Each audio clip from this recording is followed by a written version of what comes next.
দেশের বিচার ব্যবস্থা যখন ধ্বংস হয়ে যায় ওই দেশে আর কোনো কিছুই বাকি থাকে না।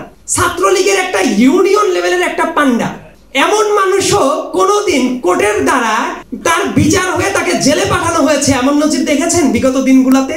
ইলেকট্রিক শক কিভাবে দেওয়া হয়েছে, ফ্যানের সাথে উপর থেকে ঝুলিয়ে দিয়ে কিভাবে নির্মম ভাবে পেটানো হয়েছে, প্লাস দিয়ে হাতের আঙ্গুলে নখ কিভাবে টেনে তুলে ফেলে দেওয়া হয়েছে। কিন্তু সত্যি সত্যি যারা এই নিপীড়নগুলা ফিল করেছে, অনুভব করেছে, নিজেদেরকে কি সেই জায়গায় নিতে আপনারা পারবেন?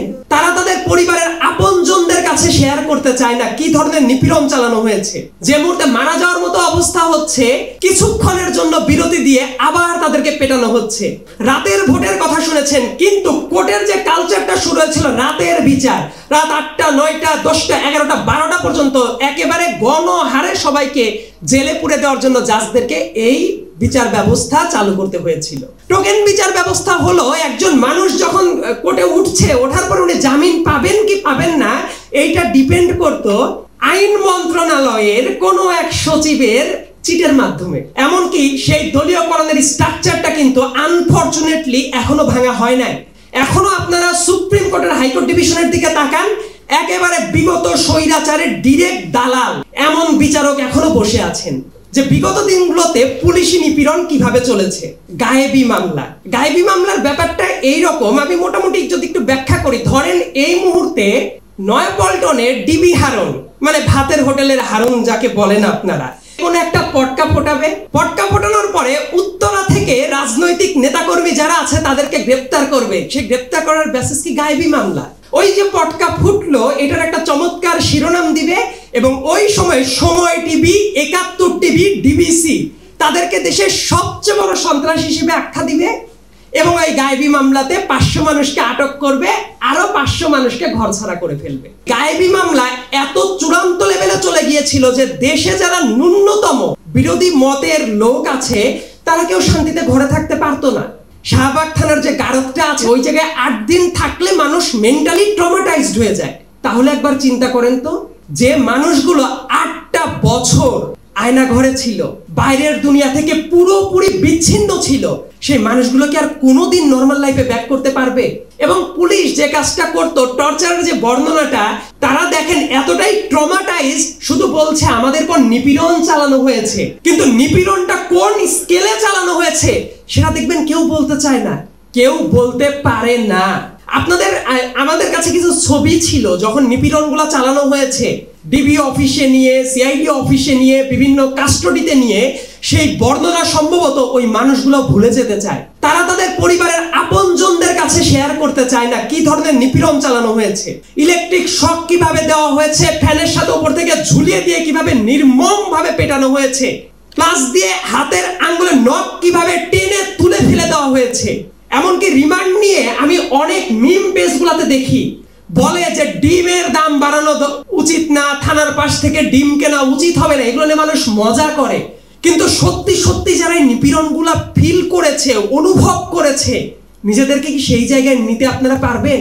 সারা রাত ধরে আপনাকে পেটানো হচ্ছে উল্টো করে ঝুলিয়ে দিয়ে, তারপর আপনার পায়ু পথে নিপীড়ন চালানো হচ্ছে, আপনার প্লাস দিয়ে আপনার হাতের নখ টেনে চিপলে ফেলে দেওয়া হচ্ছে, আপনাকে খেতে দেওয়া হচ্ছে না, সারা রাত পরে আপনার সাথে কথা বলার পরে সকালবেলা থেকে আবার নিপীড়ন চলছে একের পর এক।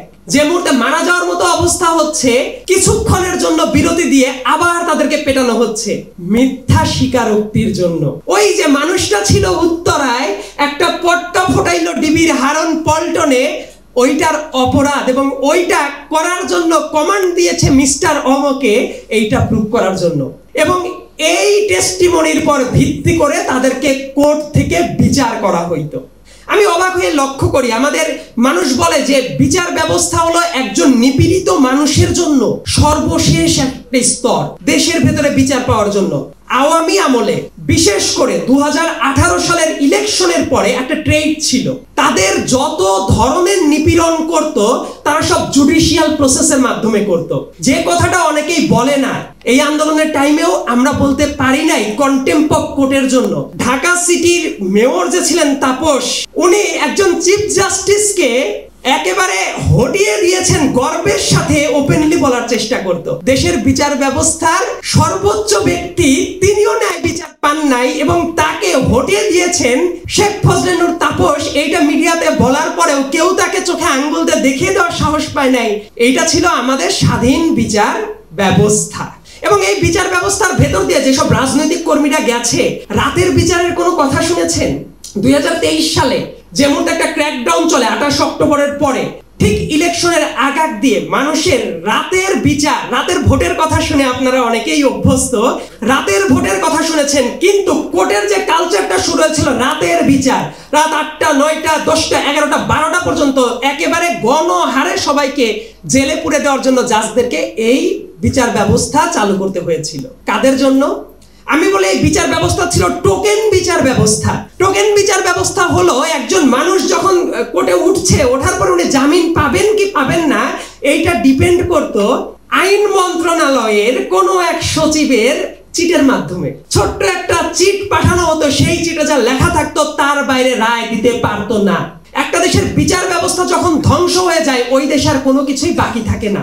এবং লোয়ার জুডিশিয়ারির কথা যদি বলি, মানে বিচারিক আদালতের কথা যদি বলি, এই জায়গাতে অনেকে যখন বসতো, বসার পরে ছাত্রলীগের একটা ইউনিয়ন লেভেলের একটা পান্ডা, এমন মানুষও কোনোদিন কোর্টের দ্বারা তার বিচার হয়ে তাকে জেলে পাঠানো হয়েছে এমন নজির দেখেছেন বিগত দিনগুলোতে?